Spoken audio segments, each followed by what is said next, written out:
I'm Rebecca. I'm Caitlin. I'm Nessa. This is the Family Showdown!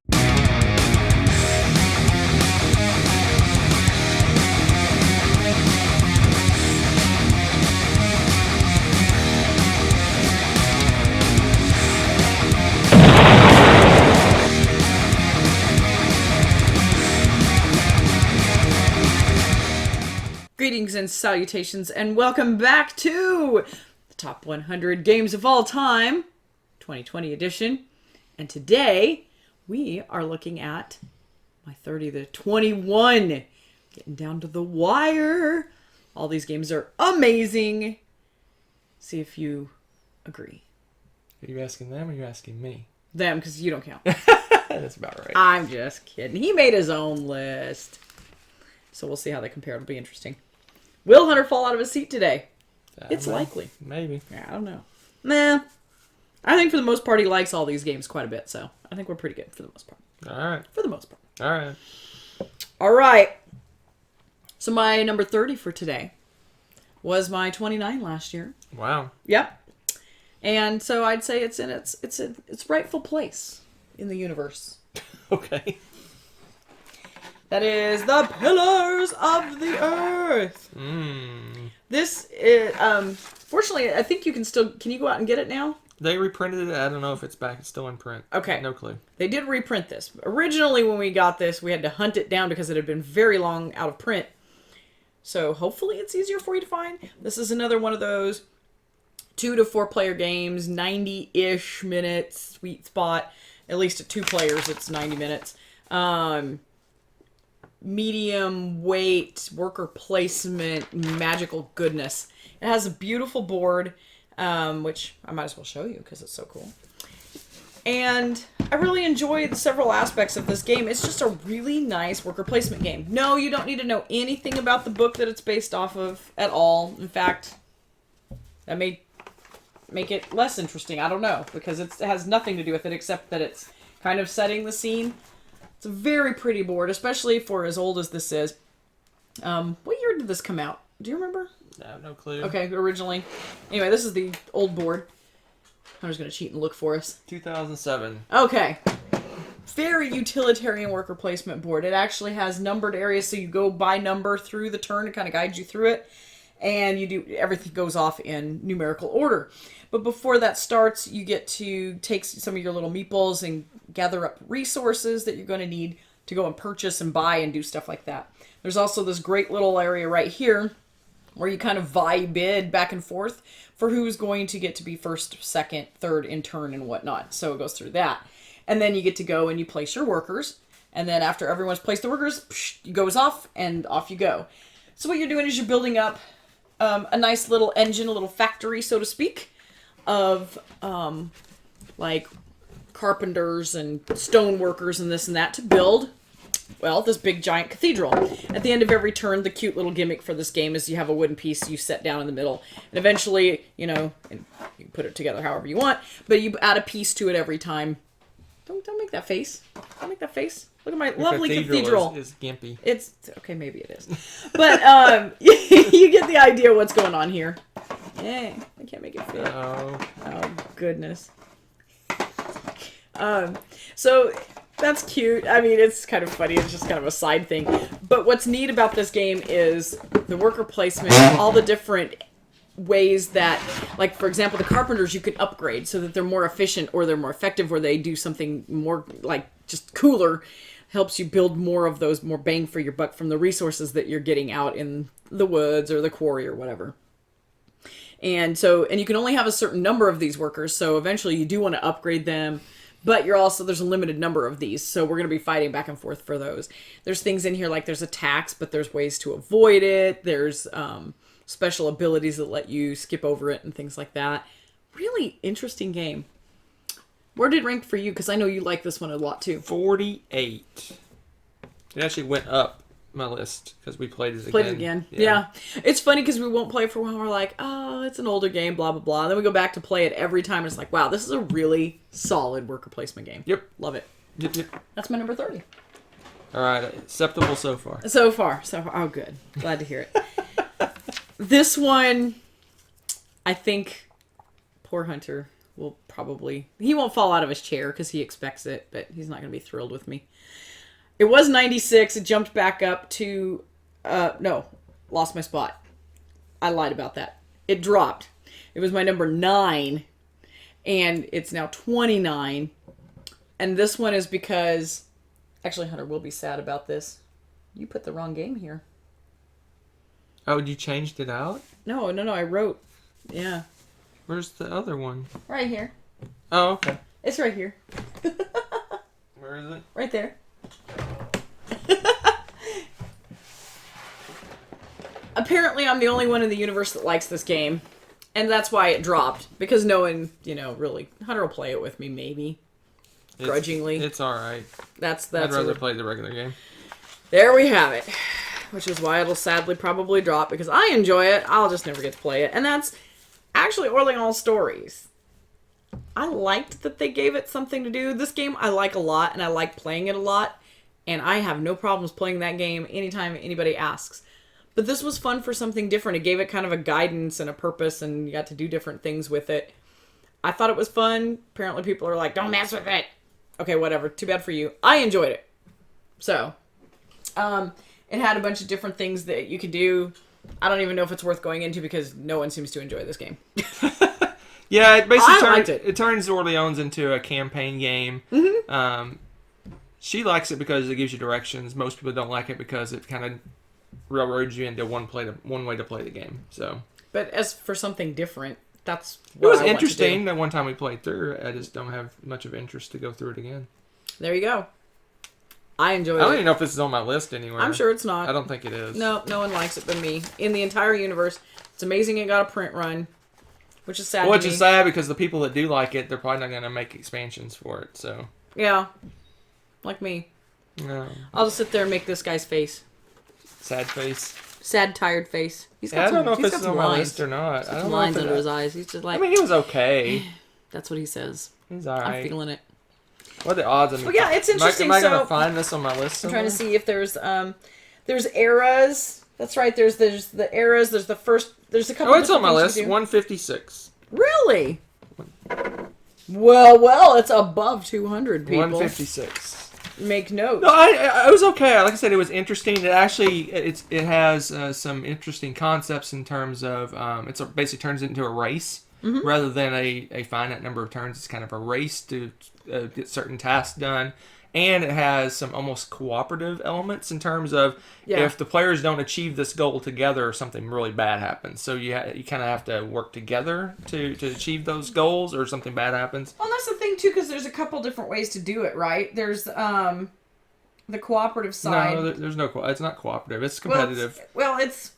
No, it's 100% competitive. It has the only thing it says is if the players in total don't contribute X to this thing, a plague happens. That's the way it's cooperative. But really it turns out to be, I'm not going to do it. Is she going to do it? If you don't do it, then it's not going to happen. And we get to basically play chicken on who's going to do it or not. Maybe. So yeah, it like I said, it was interesting for a play, but I love games that are open and you can choose what you do. And maybe this game I want to try this one thing, and this other game I want to do this other thing. This one says you have to do A, B, C, D, E, F, and G. Well, they tried to kind of campaign it is why. And for some reason, even though that works with a lot of other games, people just hated the idea of doing that with Orleans. So take that as what it is. Like I said, I would play it if you really wanted to play it, but I would rather play Orleans because it's an open game. You can do whatever you want. Kind of. I do what I want. Yeah, I do what I want. Yeah, exactly. And apparently that's the general reaction to a lot of people with that. I enjoyed it. I enjoyed it a lot. Everybody else stinks. This is my list. I didn't even notice. I thought you had the other one. No. But you scribbled it out. I wrote it because I wrote it wrong. And so I scribbled it out and wrote the... Well, you can put the other one away now. Yeah, that's fine. All right. So my number 28 is new to the list. I wouldn't be a bit surprised if it's even higher on Hunter's list next year, though. That tells you how... It was on my list. Solid. Here. Was it this year? This game was on this year? Yes. We played this first part of the year. Oh, okay. We've played this 2 or 3 times this year. Yeah, no. Oh, last this year? 2020, we played it 2 or 3 times. Okay. I was like, what? This game is so good. So good. I am struggling This game, it might creep up. Hint, hint, spoiler alert. This may become my favorite Lucerne game. It should already be your favorite Lucerne. Don't be hasty. Don't be hasty. Yeah, it's a very good game. On Mars, it's an amazing game. Lucerne, again, it just blows my mind how Lucerne creates a very heavy Euro game, and yet it's imbued with theme. It's so cool. The art's awesome. I love Ian O'Toole's art. Very cool. And you're on Mars. It's amazing. We made it, folks. And there's a little shuttle going back and forth that can bring you supplies and stuff. And you can go up on the shuttle area, get some supplies and things. And there's certain worker placement spots that you can go to and certain things you can do while you're up there. Or you can come back down onto the planet Mars. And there's certain things that you can do there. And of course, you need to be building and keeping up your colony. And there's certain things you need to do down there to be able to take them up there and vice versa. So you need to balance out when you're going to go. Do you want to go with the shuttle or do you want to kind of stay behind when it leaves? There's benefits and things that you miss out on if you don't follow the same pattern as the shuttle. There's an interesting way that you get the workers back. You get them back the next time you're at that place. So if you put some workers, stay up at the station, then you're not going to get them until the next time you go back up there. They're sitting there while you're on the planet below doing things. So you really need to think a couple turns ahead on your moves and what you want to do and how many people you want to have out and about doing things. It's really an important balance to have. I love the way that it works with the shuttle. That's probably one of my favorite mechanisms in this whole game. Is the way it bounces back and forth, and that determines, if you want to go with it, completely different things that you're going to be doing on either side. Yep. Really neat, super heavy game. This is Lucerne is like the heaviest of the heavies. It is, I think, 80 to 150 minutes. It's definitely a 90-minute game for us, solid. Probably pretty close to 2 hours, really. Yeah, because there's so many choices. And thinking through the turns, or at least where we're at right now, we're not super efficient at it, so we have to think about it longer, so it takes a little bit longer for the two of us. Plays fantastic two-player. Have not played it multiplayer yet. I would think it would actually be just as good. This game seemed to balance pretty well. Yeah, I think it might be able to go. It'll go longer by a lot. It'll be a little bit tighter, the planet area. They really don't change it up much for 2 players. So, yeah, I mean, it's interesting. I thought for sure this would be your favorite Lucerne game. I'm shocked. Because it is by far my favorite. It is my number 17. What? That's wild. 17. I love this game. It's an amazing game. Yep. It's growing on me. Whatever. It's brand new and it jumped to 28. I don't want to hear it. Brand new and it went to 17. Whatever. Cult of the New. Huh. Interesting. I said it. Interesting. I'm kidding. Mostly. All right. I know what I like. It's true. So I keep jumping up to my next top 10 list. That's killing me. My 27, I made a executive decision, and they're all similar enough, and I like them all together. So I've decided to make them as one game because you can play them separately, or you can play them all together.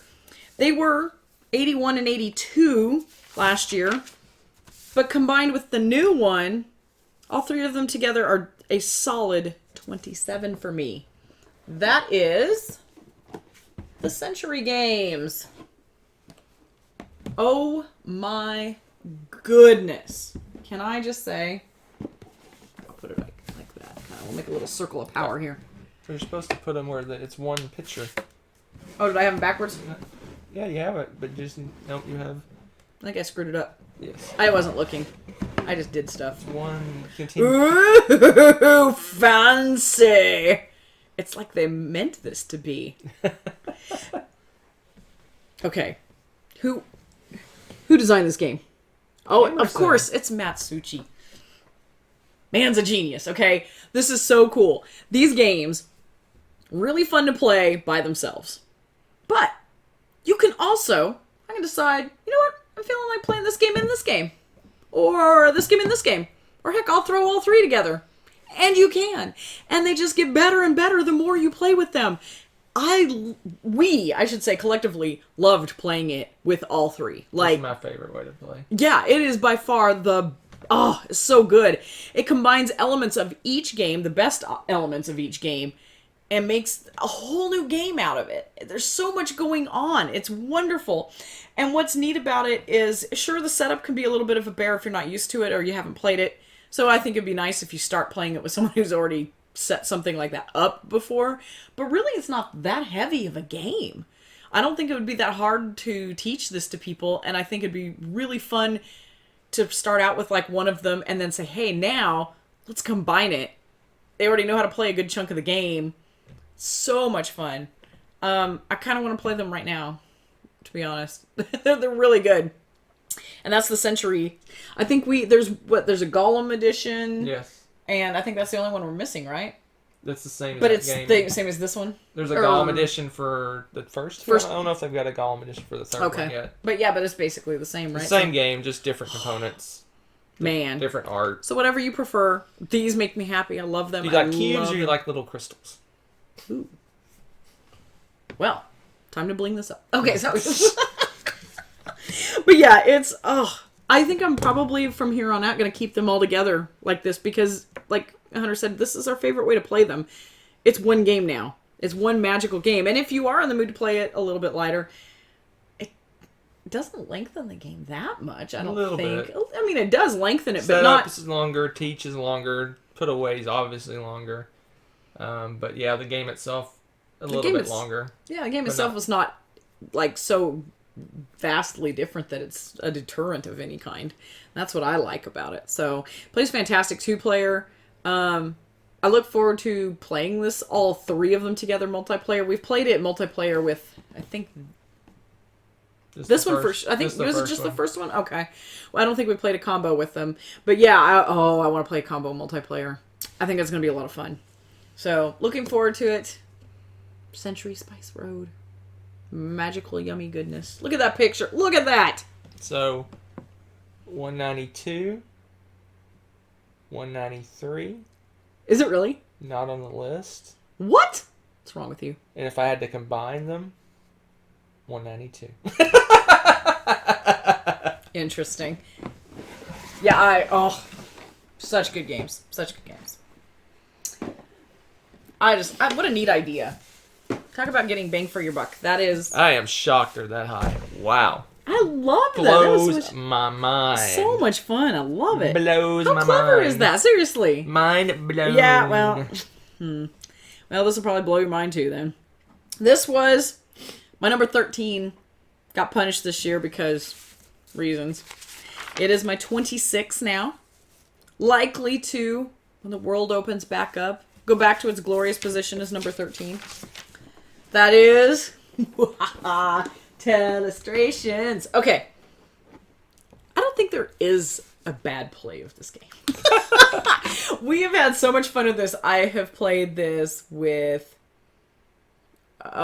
gaming group, with con friends, at gaming conventions, family, students.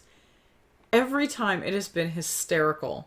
My favorite is when there is like some very different cultures at the table or a generational gap. Those are my favorite because there's always some kind of strange miscommunication. Some of my students don't know some of the slang, and so they'll just make up what they think it is, and hilarity ensues. It's wonderful. So then we get this whole cool discussion about, what the phrase meant and stuff, which is always fun. And then with...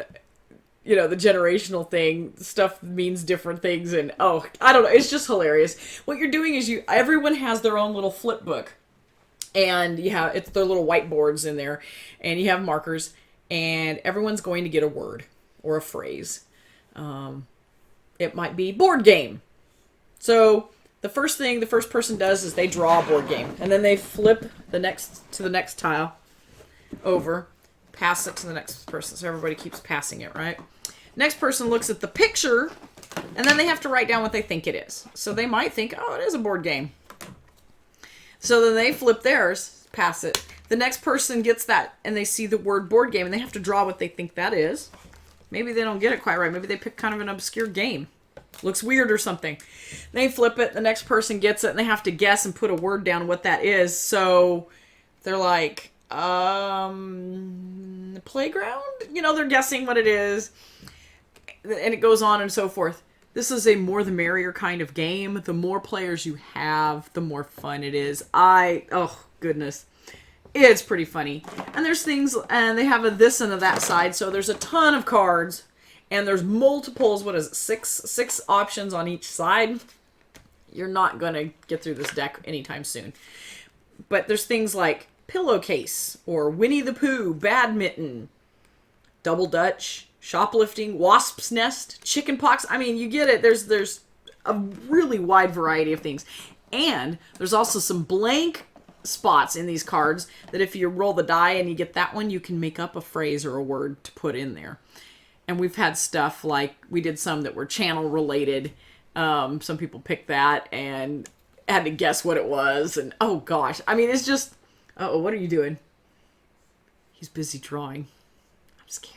I get to guess. Maybe he's going to have us guess. Time's up. That's the other thing. There's a timer.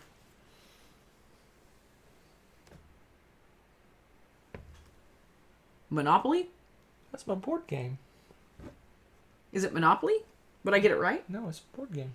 Oh, man. See? I started on Scrabble in the bottom right corner. Oh, you ran out of time. I ran out of time. See, so already I would have changed it. Do make sure you erase that, though. That is something. Don't leave it. That marker will stay on there forever, and then you have permanent marks of whatever strange drawing you happen to have at that time. It is so much fun. Love playing this game. It's one of those games where we have had the belly laughs till your stomach aches laughs with this game, too. I miss playing with groups. This is one of the big reasons right here. My 107. Wow. It barely missed your top 100? Yep. A party game? I know. It's probably like my second or third favorite party game. Yeah, it's amazing. Amazing. All right. We have another new one to the list. Tells you how awesome it is. You're calling me Cult of the Name. My number 25, whatever, this one's high up on your list too, and I know it is. Nah, I doubt it. I bet it is. 25, Empires of the Void 2. Yeah, where is it? 33. Uh-huh. That's what I thought. Okay. We have Ryan Lockett art. In space. 4X. Kind of. Enough of 4X. Cool, smooth gameplay. It's at the magical spot, if I remember, of about 90 minutes. It says 30 minutes per player. Maybe a little bit more than that. We loved playing it 2-player. Oh, Empires of the Void. It's really good. Oh, it's so good. So good. Okay, let me show you this stuff. Gotta show it off. It's so cool. Okay. It's full. So full. Oh, where to start? So, there's factions. Lots. And lots. And lots of factions. Actually, this is one of the things that's really cool about it. Those are the NPC factions. Shh. Asymmetrical play. Those are NPC factions. They might be, but these aren't. No, they're not. Those are player Look at factions. that. Look at that green goodness. You're showing that. There you go. Yeah. You get your own cool spaceship. See this, the red guys? You got spaceships and your colored cubes, your special abilities, all this greatness. Hunter's going to show it off. They tell you about your unit abilities. They have nice little cheat sheets for you. Did I mention the art's amazing? Because the art's amazing. I'm going to try to get that. Nope, it's not going to happen. Oh, you got it out. Yay! Look at that. So cool. You going to make another one? Oh, okay, fine. If we're going to do that, I'll just show off the ships. Because the board's a bear to get out. You want to do the board? We can do the board. Okay, fine. I'm going to do the board. The board's really cool. Look at these ships. They're so unique and... Okay, everything in this game is cool. Not going to lie. May or may not have just been a mess. Aha! There we go.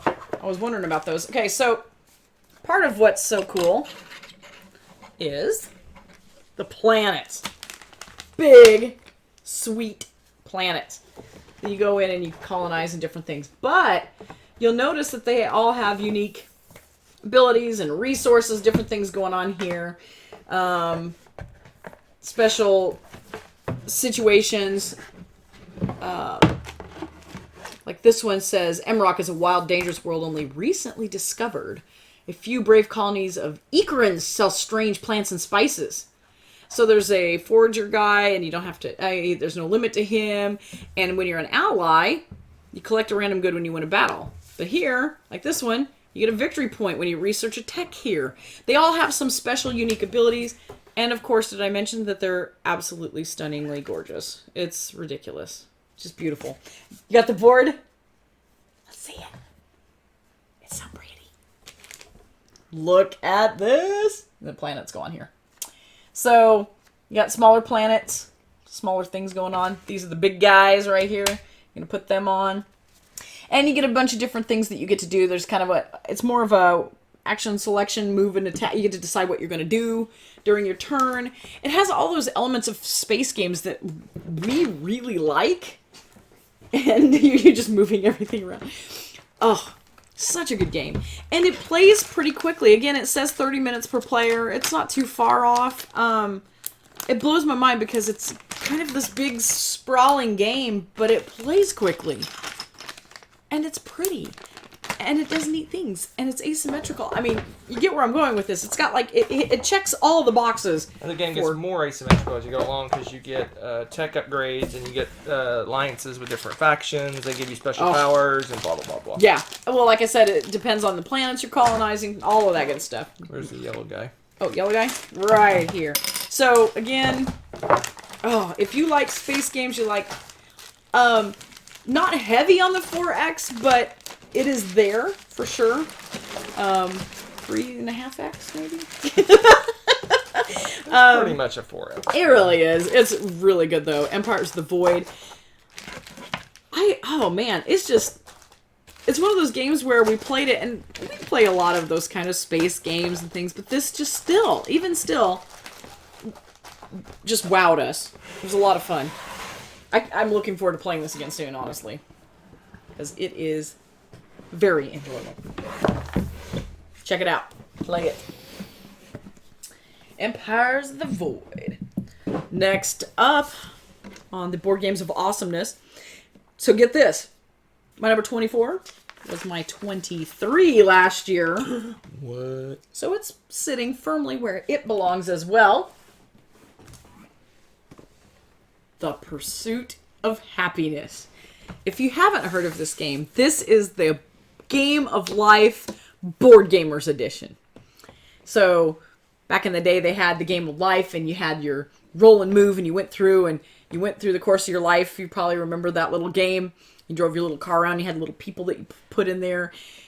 This does this, but much more gamified, so to speak. It's not any more a roll and move. This is worker placement, kind of an engine builder.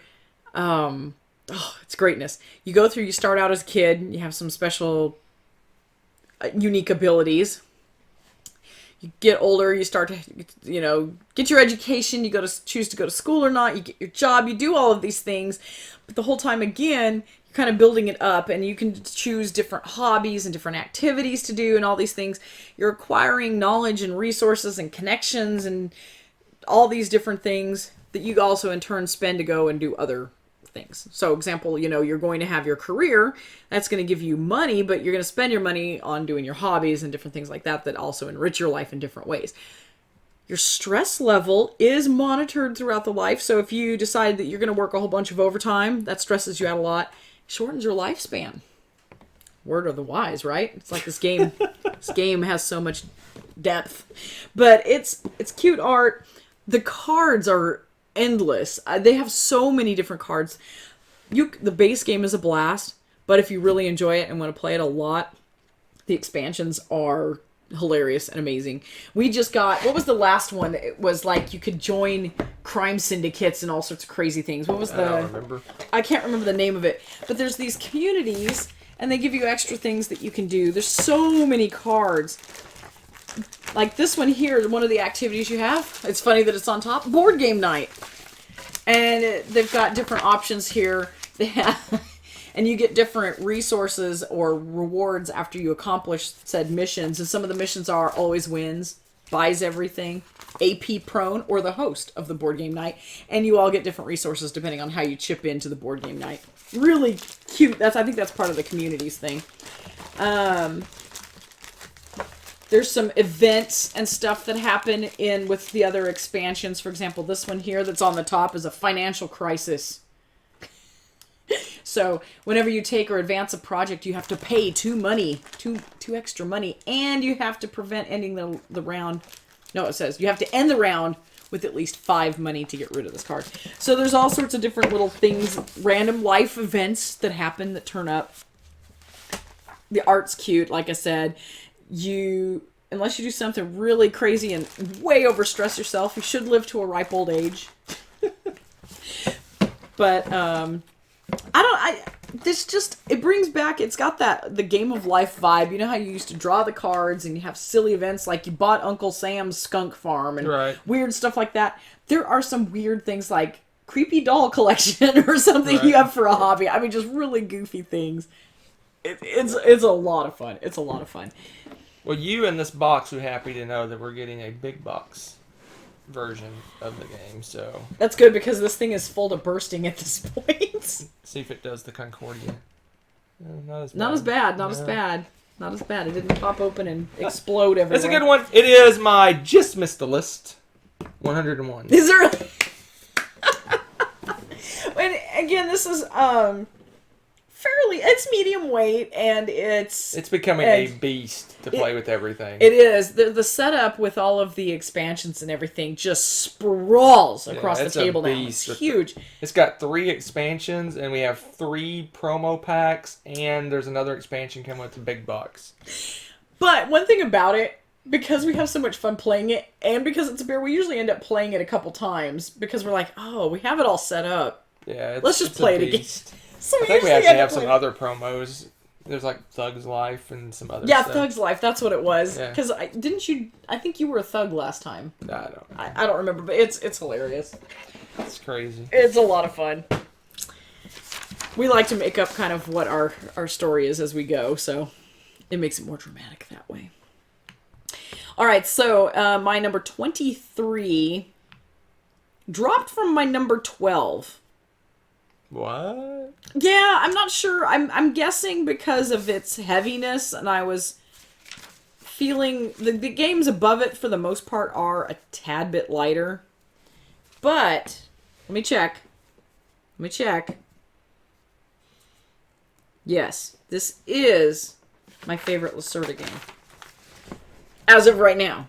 Controversially, according to you.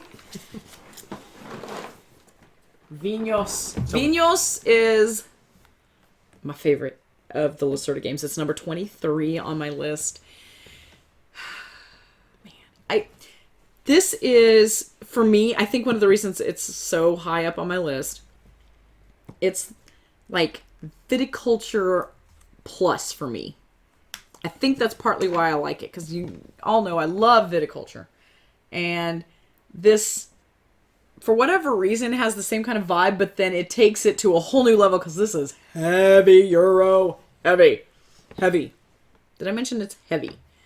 Like, almost broke my brain the first time I played it. Yeah, it's pretty heavy. Yeah, it's pretty heavy. It's heavy that way, too. It's heavy. It's heavy in every definition of the word. Oof. Yeah, there's so much going on in this. You get your regions, and you can go to specific regions to get certain types of grapes and things. In the middle of the board, it's got this cool little grid where you kind of are worker placement movement. You move around on it and select what action you're going to do for the turn. There's a whole bunch of bidding things where you can sell your grapes or go and make wine and sell your wine a certain way. Take your wine to like a fair and sell it off there, and there's just so much going on in this game. And yet, again, typical Lucerne style, it all boils down to a fairly simple turn. You're only doing a couple of things, but then what you do as a consequence of that explodes and blossoms out into all these different choices and options. It's amazing. I don't know why I'm so hooked on this one. It's just fascinating the way the different aspects of the game come together. Just to kind of give you an idea, you got to see this. Thinking of, like, for example, you guys know about, like, Stefan Feld, and he does point salad stuff.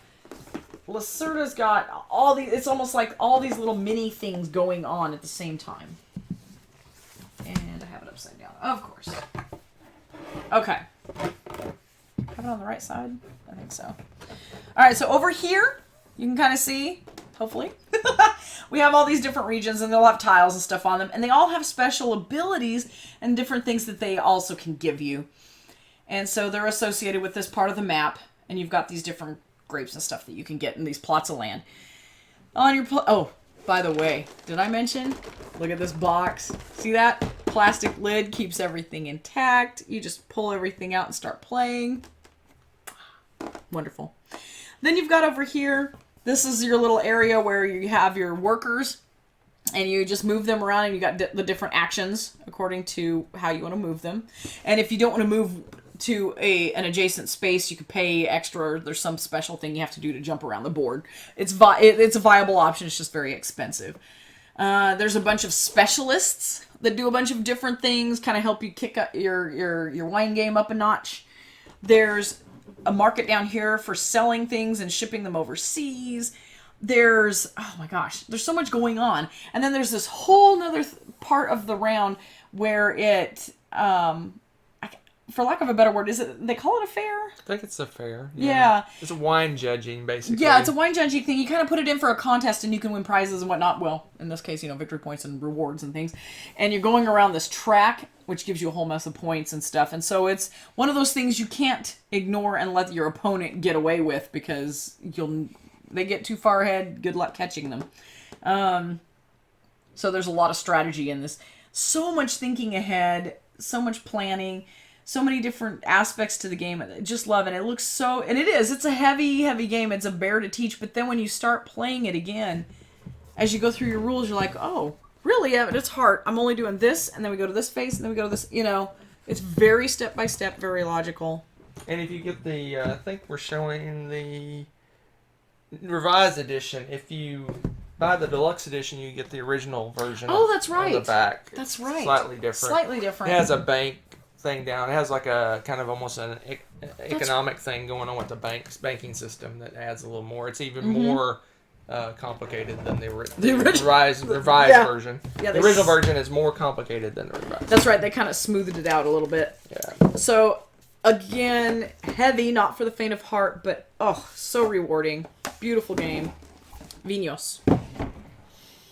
This is my 24. I like it slightly less than On Mars, which is interesting because On Mars is 7 better for me than Vinos, and Vinos is 5 better for you compared to On Mars. So yeah, it's interesting. We're right there. So basically what that says is if either of us recommends the other game, we're like, sure. Yeah. Is what that boils down to. They're both great games. They're fantastic. Okay, number 22. It dropped a little bit from 11. Not bad. Not sure why. Probably just because tasting games, shuffling around a little bit, because it's still amazing. And one of my absolute favorite Stefan Feld games. I love me this crazy, way oversized box of gimmicky greatness called Amerigo. Queen Games went a little bit berserk with the box size.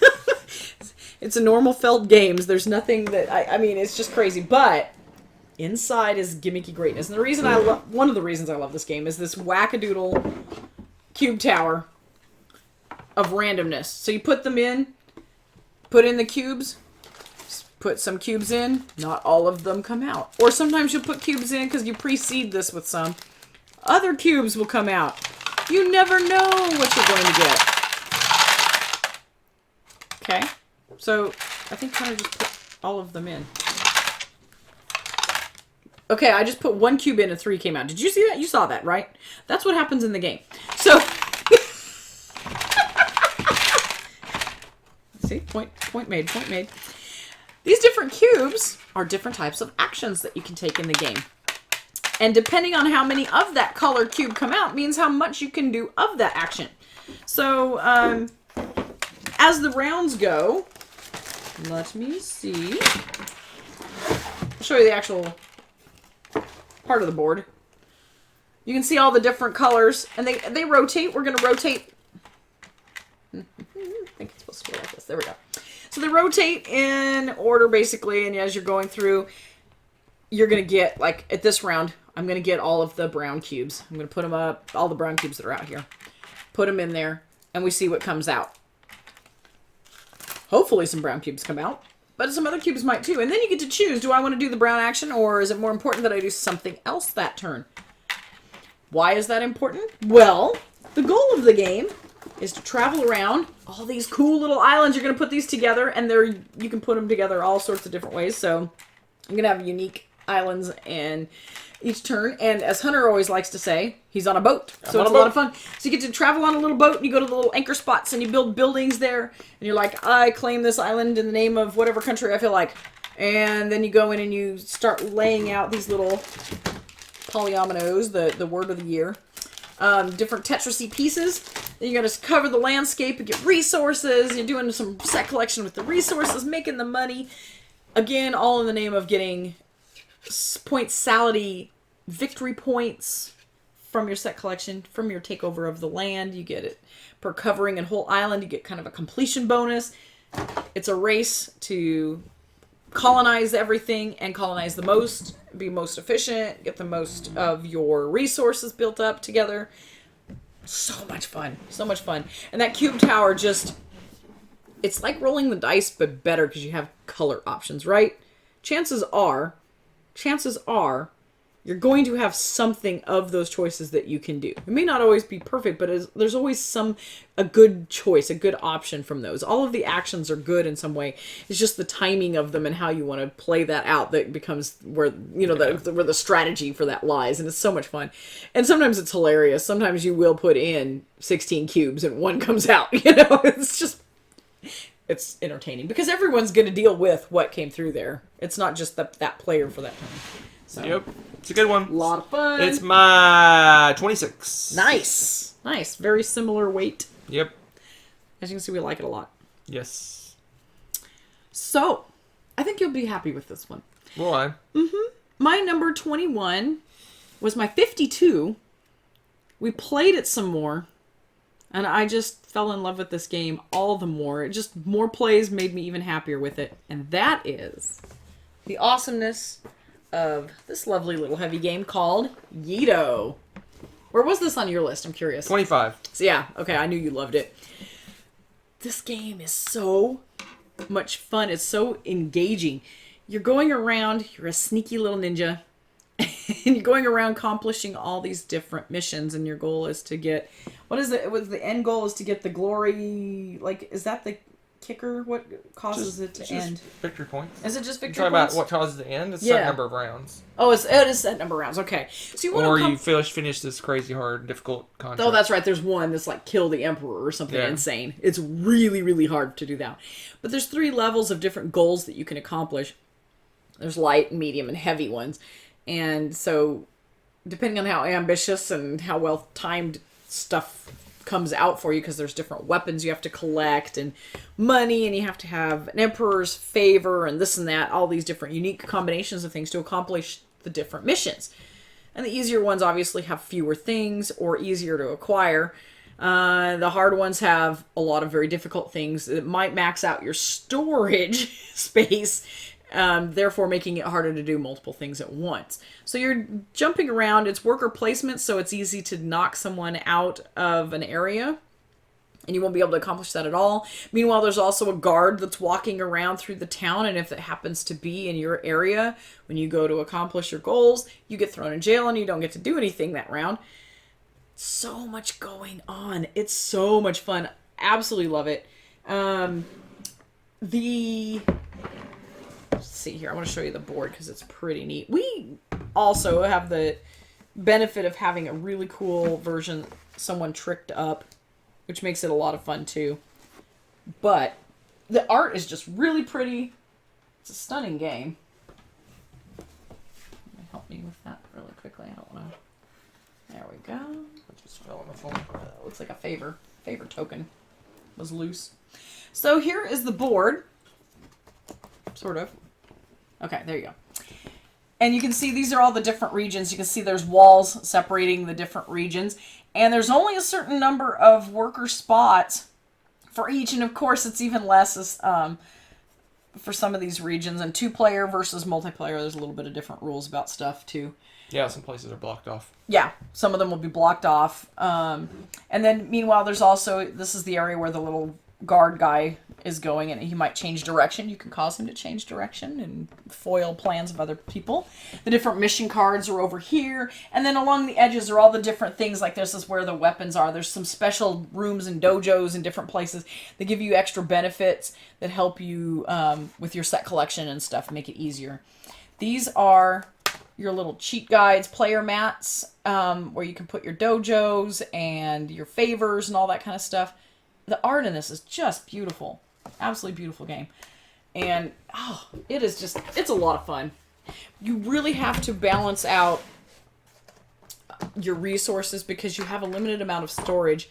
And the turns are incredibly tight. There's a lot you need to accomplish, but you only have 2 little workers, or 3 little workers, depending on what's going on. It's real easy for them to get jailed and whatnot. Cool game.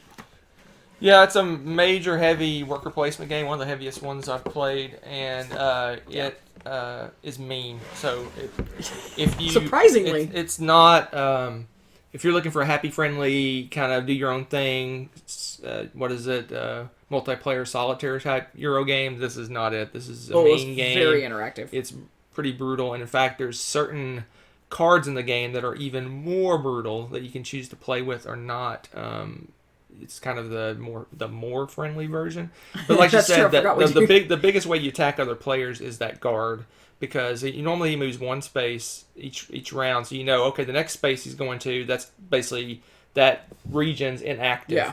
But you can make him move more spaces. You can make him turn around. You can make him stay in the same spot. There's all kinds of cards that can manipulate that. And you could put a bunch of your workers in one little region and planning on doing a bunch of stuff, and that guard just walks over and there's nothing. You don't have a card or any way to avoid it. Nope, you're toast. You're toast. And it is a pretty mean-ish game. So you have to have kind of that mindset when playing the game. Yeah, but ninjas. It's really rewarding. It's a really amazing game. There's a lot to it. Well, you just feel so good when you finally accomplish, especially the difficult missions, because it takes a lot of turns and a lot of work to get those to play. And you can combo those contracts. So you finish one contract, which gives you some stuff that you potentially could use to finish another contract, and you can chain them off, and you feel like you're really cool. I did 2 contracts in the same turn or whatever. So yeah, it's a really, really cool. It's basically get as much points as you can before the game ends. Yeah. Oh, so good, so good. But yeah, you're very right, and it's true. I forgot we don't play with the super mean cards. It is still a mean game. Yeah, they're called. I think they're called samurai cards. They're really. It's like they're events. Your stuff blows up, like your hard-earned stuff too. Stuff blows up. Discard 2 of your items. Just one of your buildings dies, which would set you back like 2-3 times. Crazy. It's pretty crazy. Yeah.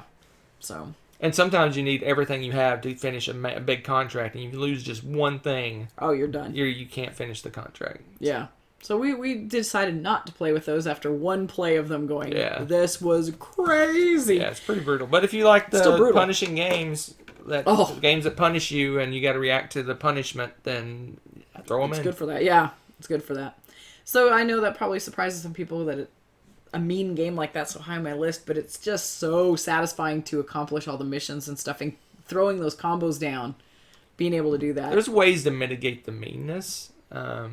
You can get cards to make the guard, like if the guard's going to move, have a card that makes you safe for the round, or there's different ways to mitigate it. There's items you can have to, if a bad event happens, if you have a certain blessing or whatever, it doesn't affect you. There's like the little dojo rooms and stuff do a lot of that. There's ways to mitigate stuff. But yeah, it's mean. It is. So on that mean note, that's where we're going to end it today with my 21 Yiddo. So now it's exciting. We're almost to the end. We have one more recording that we're going to make. That's the 20 through 11. And then our next one, the last 10, my last 10 will be live. Live With you. So stick around. You'll see the end of my top 100 soon.